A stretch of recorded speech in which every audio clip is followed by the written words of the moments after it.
hadli lahaa siyaasiyiintuna ay gooni u ballami lahaayeen oo wixii danahooda ay ka hadli lahaayeen shir aad u wanaagsan oo ahay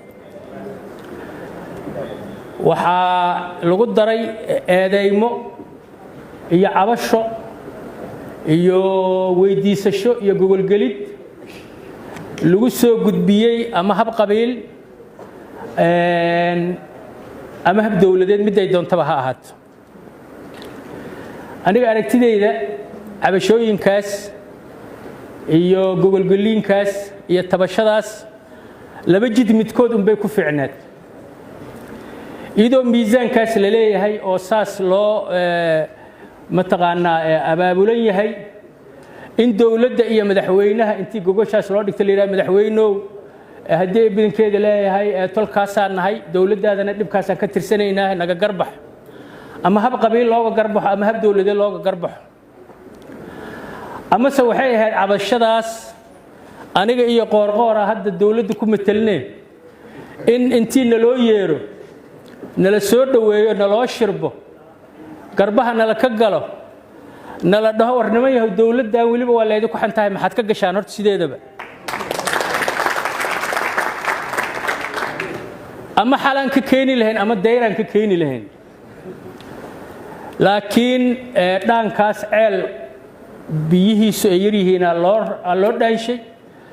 mana u malaynayo in biyo badan laga keenayo nimankaas odayaasha oo saaxiibadeena doorashaa la weydiiyey ra'iisul wasaaraa la weydiiyey amniga xamaraa la weydiiyey nadaafadaa laga hadlay wax walbaa laga hadlay waxaasna wax iyaga ay wax ka galaan maaha hal shay ay wax ka galeen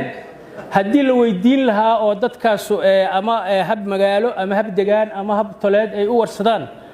war 13 kursi madaxa aad uga taagantiin ka kaca intaasaa nimankaas wax ka galeen ayadiina laba dhigay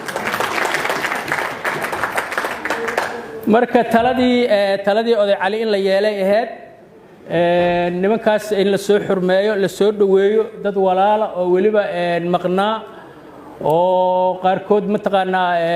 siyaalo kala duwan ay ku maqnaayeen ahayd in la soo dhaweeyo waa soo dhaweynayna intaas haddaan kaftanka uga baxo arrimaha dhuusamareeb run ahaantii wixii ka dhacay soomaaliduna waa og tahay dadkii joogana waa og yihiin saaxiibadayaana ka hadlay dhammaadkiisii gogoshaas sida saaxiibkay uu sheegay weliba aan u raacno hadday iyagu dhigeen iyo haddaan anagu dhignaba annagay noo tiille soomaalida waxay ku mahmaahdaa waxaa dad ugu dhib badan nimaad sagootisoon kaa socon iyo nimaad sugaysoon kuu soo socon haddii gogoshoodii aan sugnay oo na suga ayna lahayn oo dib noogu dhig aysan lahayn oo waana kan aysan lahayn haddaan muxuu ahay inaan la xiriirno isku daynay haddaan inaan doonno isku daynay haddaan salaadiin la hadalnay haddaan madaxweynayaal hore iyo mas-uuliyiin la hadalnay haddaan inaan annagu doonno isku daynay intiiba aan weynay hadda sida saaxiibaday u sheegeen waxay nala ahayd inaan niraahno dantaaba kaliftay laakiin saaxiibaday markii ay yimideen ayadoo intaasu dhacday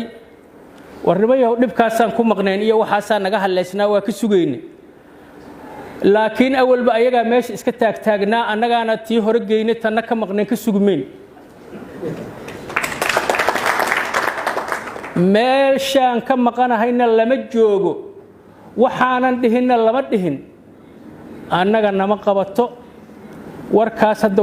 haddii iyadoo la daba socdo aan aragnana waa arkaynaa haddii la daba soco waayana meesheedaan uga dhaqaaqaynaa mas-uuliyadda ama doorashooyinka ha ahaato ama Soomaaliya ha ahaato mas'uuliyad wadareed way annaga dhanayna saaran tahay qofay gaar u saaran tahay ma jirto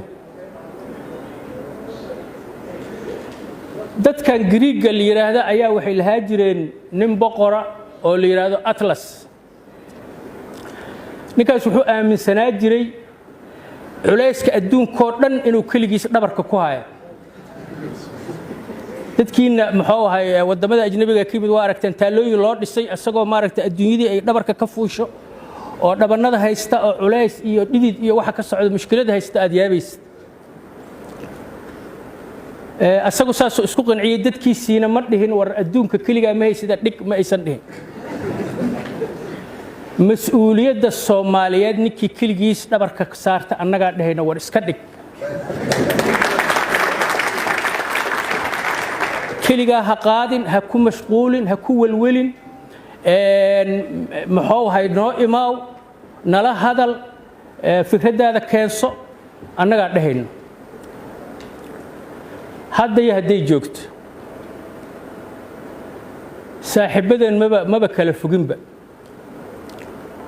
ayaga yiri gogoshi waa maba la xirinba cid xiri kartana mala ayagaaba yiriba annaguna idikama xirine haddana meel kale ha loo rarahna dhihina meel kale ha noo rarina dhuusa mareebna dadna kala celiyo waa joogaan haddii aan isqabsanno waxna la kala celinaa male xataa waa la bilaabay in la dhaho reer galguduud iyo reer mudug kala qabtay waxaan ahaynba maba yaqaaninba waxna kala qabto waa helaynaa waa joogaan waa buuxaan aan meesheenii aan tagno annagu teedii waa niri Soomaalidu waxay tiraahdaa ama tala keen ahaw ama tala raac ahaw annagu tala waa keennay ama nagu raaca ama midna dhaanta keena labadaba diyaaraan u nahay haddaad teena raacdaan alxamdulillaah rabbil caalamiin walaal jira wax dhibaataa ma leh tun naga fiican haddaad keentaan inay naga fiican tahay nagu qanciya Soomaalida ku qanciya beesha caalamka ku qanciya dadka wax doorana ku qanciya kuwa tartama ku qanciya hadday isla gartaan in taladeena laga fiican yahay taasaan qaadanaynaa dhuusa mareeb tiri wixii ka soo baxay cid kasta waa qirtay meel laga bilaabi karo wanaagsan inay tahay waliba raggeenan xoogaa laxanto leedikaba filanin xataa waa leeyahay wadnimo xoogaa waa isdhiiranaysan xataa waa leeyahay meel fiican aan keenay waana la qiray haddii ciidu abaal ay leedahay oo cid gaar ah farta loogu fiiqaayane labadaas nin oo ninna gogasha dhigay ninna oo ka nabad dooneeya abaalkeeda iska leh haddii intaas leesku quuri waayana ka badan leesku quuri maayo waxaan dhammaanteen qabnaa oon ku midaysannahay oon ka tashanay oon ku heshiinay danta Soomaaliyeed danta degaanadeenna inaan u tanasulno annagu hadda buur kala cusub fuuli mayno dadka dhibi mayno annagana markeena aan dadka waalna dhihi mayno diyaaraan nahay haddii walaalaheen miirka ilaahay soo galshi meel fiican ay noo taale aan ka amba qaadno wassalaamu calaykum waraxmatullaahi wabarakaatuh